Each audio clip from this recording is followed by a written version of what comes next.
ఈ కథ యేసుప్రభువు వారు భూమిపైన జీవించిన కాలంలో ఒక సాధారణమైన విధవరాలు, ఆమె కూతురు మరియు అంధుడైన ఆమె తండ్రి జీవితాలలో జరిగిన సంఘటనలు.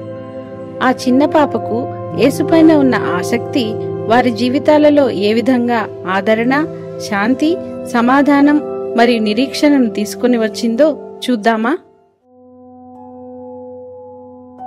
దుఃఖపడువారు ధన్యులు, వారు ఓదార్చబడుదురు.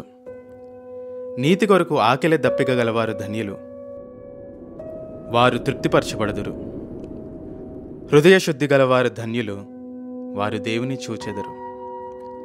నీతి నిమిత్తము హింసింపబడువారు ధన్యులు, పరలోక రాజ్యము వారిది. నేను మీకు చెప్పినదేమనగా, మీ శత్రువులను ప్రేమించుడి, మిమ్ములను ద్వేషించు వారికి మేలు చేయుడి, మిమ్మలను బాధించు వారి కొరకు ప్రార్థన చేయుడి. మిమ్మల్ని ప్రేమించిన వారినే మీరు ప్రేమించినడలా మీకు ఏమి మేలు కలుగును? పాపులు కూడా అలాగే చేయును కదా. కాబట్టి మీ తండ్రి కనికరము గలవాడు కనుక మీరునూ కనికరం చూపించుడి. దేవుని వాక్యము విని దాని నమ్మువారు ధన్యులు. లీసా, ఇక మనం వెళ్ళాలి. చిన్నపిల్లలను ఆటంకపరచవద్దు, వారిని నా యొద్దకు రానీయుడి. ఇలాంటి వారిదే పరలోక రాజ్యము. నీ పేరేంటి? లీసా. చాలా చక్కని పేరు. లీసా, ఇంట్లో తాతగారు ఎదురు చూస్తూ ఉంటారు. బోధకుడా, నా బిడ్డను దీవించండి. చాలా అందంగా ఉంది. నీకు శుభము కలుగునగాక.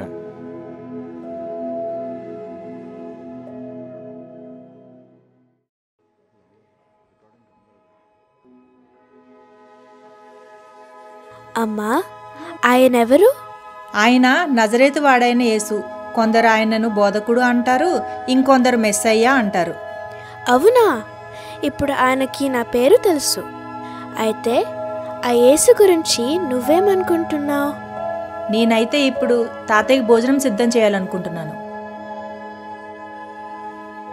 తాతయ్య, మీరేమనుకుంటున్నారు? మెస్సయ్య అని మీరు నమ్ముతున్నారా? తాతయ్యకి ఎలా తెలుసు? తాతయ్య ఎప్పుడు చూడలేదు కదా. తాతయ్య తెలివైన వారు కదా, తప్పకుండా తెలిసే ఉంటుంది. మెస్సయ్యా కొన్ని ఏండ్ల క్రితం బెత్లెహేములో దైవకుమారుడు పుట్టినాడనే వార్త విన్నాను. ఆ బాలుడు ఇతడేనేమో. ఇక నీ ప్రశ్నలు ఆపి బయటికి వెళ్ళి నీళ్లు తీసుకురా. తాతయ్యకి ఆకలి వేస్తూ ఉంటుంది.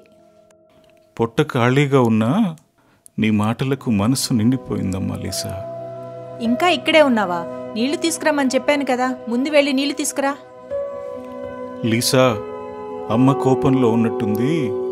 అమ్మ చెప్పినట్టు చేయమ్మా.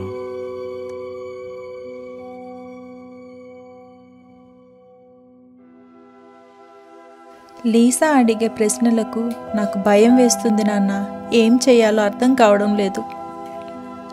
నాకైతే చాలా కాలం క్రిందట నేను చూసిన చిన్న పాప గుర్తుకు వస్తుంది. ఆమె కూడా ఇలాగే ఎంతో సంతోషంగా, ఉత్సాహంగా ఉండేది. ఇప్పుడు నా జీవితంలో లీసా తప్ప ఏం మిగిలింది నాన్న? లీసా ఇంకా చిన్న పాపమ్మా. నువ్వు కొంచెం ఓపికతో ఉండు. మెల్లగా నీ మాట వింటుందిలే. అది చిన్నది కాబట్టే నాకు ఇంత భయం వేస్తుంది. ఆ యేసు గురించి నేను చాలా వార్తలు విన్నాను. ఆయనను వెంబడించే వారిని శిక్షిస్తున్నారు. అందుకే లీసాన్ని అతని నుండి దూరంగా ఉంచాలని ప్రయత్నిస్తున్నాను. చిరకాల స్నేహితుడా, నా హృదయాన సన్నిహితుడా, చిరకాల స్నేహితుడా, నా హృదయాన సన్నిహితుడా, నా తోడు నీవయ్యా, నీ స్నేహం చాలయ్యా, నా నీడ నీవయ్యా, ప్రియ ప్రభువా యేసయ్యా. లీసా, నా కోసం రొట్టెని తీసుంచావా? మీ ఇంట్లో కూడా చేస్తారు కదా, సరేలే, ఇదిగో తీసుకో. నువ్వు మంచిదానివి లీసా. ఐజాక్, ఆ బోధకుడు గురించి నువ్వేమనుకుంటున్నావు? కొందరు మెస్సయ్య అంటున్నారు, మరి నువ్వేమనుకుంటున్నావు? నేను ఇంకా ఏమనుకోవట్లే. నేను వచ్చేసాక అక్కడేం జరిగింది? ఎన్నో వేల మంది ప్రజలు ఆ బోధకుడు చెప్పే మాటలు వినడానికి వచ్చారు. అప్పుడు ఒక అద్భుతం జరిగింది. అవునా?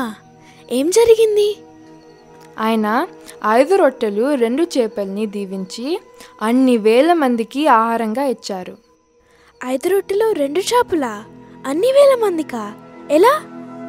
నిజం లీసా, నా కళ్ళతో చూశాను. అందరూ భోజనం చేసిన కూర ఇంకా మిగిలింది. ఓ, నిజమా? అతను మెస్సయ్య అట. అతని పేరు యేసు. మరి నువ్వేమంటావు? నిజమే, ఆయనే మన మెస్సయ్య. లీసా, బల్లను శుభ్రం చేయమన్నా కదా. అమ్మా, ఆ యేసుని చూడడానికి మనందరం వెళ్దామా? లీసా, ఇవన్నీ మానేయమన్నాను కదా. వెళ్దామమ్మా, నాకు చూడాలని ఉంది. ఇంకా చాలు లీసా, వద్దని చెప్పానుగా. సంతకు వెళ్ళి కొన్ని సరుకులు తీసుకురా. తాతయ్య, అమ్మెందుకింత కోపంగా ఉంది? అమ్మను విసిగించకు లీసా. అమ్మలో చాలా దుఃఖం ఉంది. మీ నాన్నలా నిన్ను దూరం చేసుకుంటుందేమోనని భయం అమ్మా, అంతే. ఏడవకు లీసా. అమ్మ చెప్పినట్టు సంతకు వెళ్ళిరా. సరే, నేను వెళ్తాను.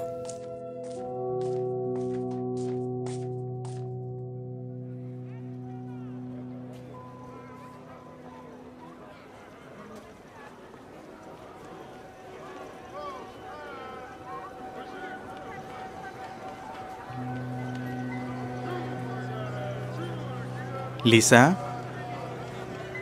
యేసయ్యా, నేనే మీ దగ్గర రావాలని అనుకున్నాను. నాకు తెలుసు. మీరు మా ఇంటికి వస్తారా?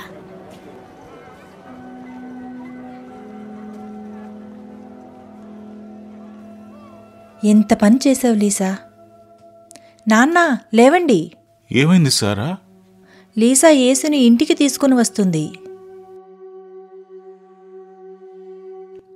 తాతయ్య, మన ఇంటికి యేసు వచ్చారు. సారా, రూబేను, నీకు శుభము. యేసు,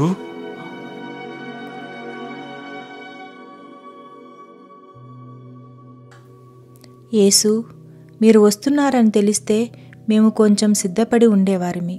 లీసా ఎప్పుడూ ఇంతే, ఏవేవో చేస్తుంది. లీసా చాలా చురుకైన అమ్మాయి. నేను భోజనం తీసుకొని వస్తాను. అమ్మా, నీ భర్త ఎక్కడా? మనం అతని కోసం వేచి ఉందాము. నా భర్త లీసా పుట్టిన కొంతకాలానికే చనిపోయారు. సారా, రామ్మా, మాతో పాటు కూర్చో. అమ్మా, మనం నాన్నని మళ్ళీ చూస్తామా? లేదు లీసా, నాన్నగారు చనిపోయారు. నా యందు విశ్వాసముంచువాడు చనిపోయినను బ్రతుకును, బ్రతికి నా యందు విశ్వాసముంచు ప్రతివాడు ఎన్నటికీ చనిపోడు.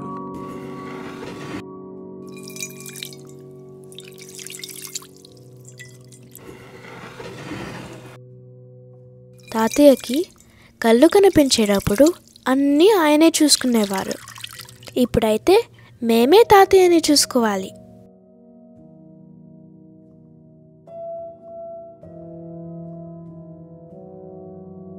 రూబేను, ఇప్పుడు చూడుము. యేసు, యేసు. అమ్మా, లీసా. నాన్న,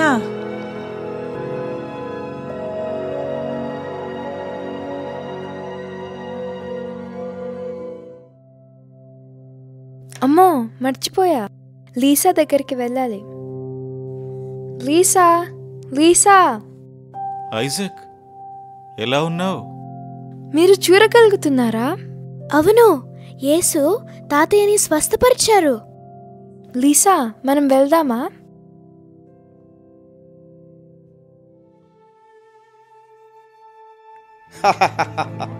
యూదుల రాజట, తగిన శాస్తి చెయ్యాలి. పద పద.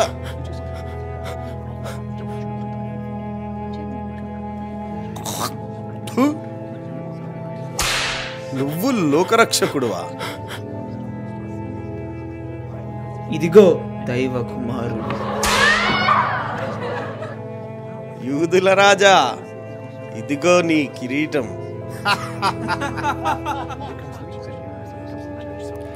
అప్పటి రోమా ప్రభుత్వము అన్యాయముగా యేసుకు సిలువ వేయమని తీర్పునిచ్చెను. సైనికులు యేసును దుర్భాషలాడి అవమానపరిచి కఠినముగా శిక్షించి సిలువ వేసిరి. అంతగా బాధింపబడినను యేసు వారిని ఒక్క మాటైనా అనక, లోకపాపములను భరించుటకై వదకు తేబడిన గొర్రెపిల్ల బొచ్చు కత్తిరించువాని ఎదుట మౌనముగా ఉండినట్లు యేసును మౌనము వహించెను. సిలువలో ఆయన కార్చిన రక్తము ద్వారా సర్వలోకానికి పాప విముక్తి కలుగచేసెను.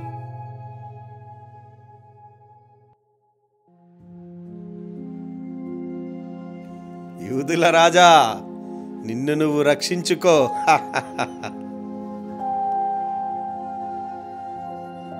తండ్రి, వీరేమి చేయుచున్నారో వీరికి తెలియదు. వీరిని క్షమించుము. తండ్రి, నా ఆత్మను నీ చేతికి అప్పగించుచున్నాను.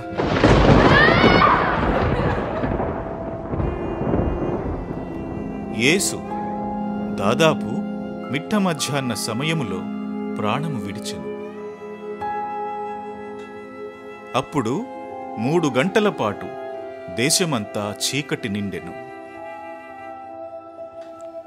శతాధిపతి జరిగినదంతయూ చూచి, ఈ మనుష్యుడు నీతిమంతుడని చెప్పి దేవుణ్ణి మహిమపరిచెను. యేసు చాలా మంచివాడు కదమ్మా, ఎందుకలా జరిగింది? యేసు లోకాన్ని రక్షించడానికి వచ్చారమ్మా. ఆయన చెప్పినట్లే మన కొరకు ఆయన చనిపోయారు. అయితే యేసు మనందరి కోసం చనిపోయారా? అవును లీసా. నాన్నలాగా యేసుని కూడా చూడలేమా? మరి ఎలా రక్షిస్తాడు? బాధపడకు లీసా, అంతా మంచే జరుగుతుంది. యేసు మరణంతో మన జీవితం నిరాశతో నిండిపోయింది. మనకిక నిరీక్షణ లేదు. లేఖనములలో చెప్పిన విధముగా యేసు 3 రోజుల తరువాత మరణాన్ని గెలిచి సజీవుడుగా తిరిగి లేచెను. అటు పిమ్మట తనను తాను శిష్యులకు మరికొందరికి సజీవునుగా కనపరుచుకొనెను.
లీసా,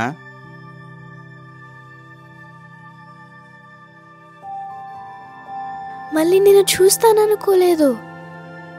నేను నీతో నిరంతరము ఉంటాను.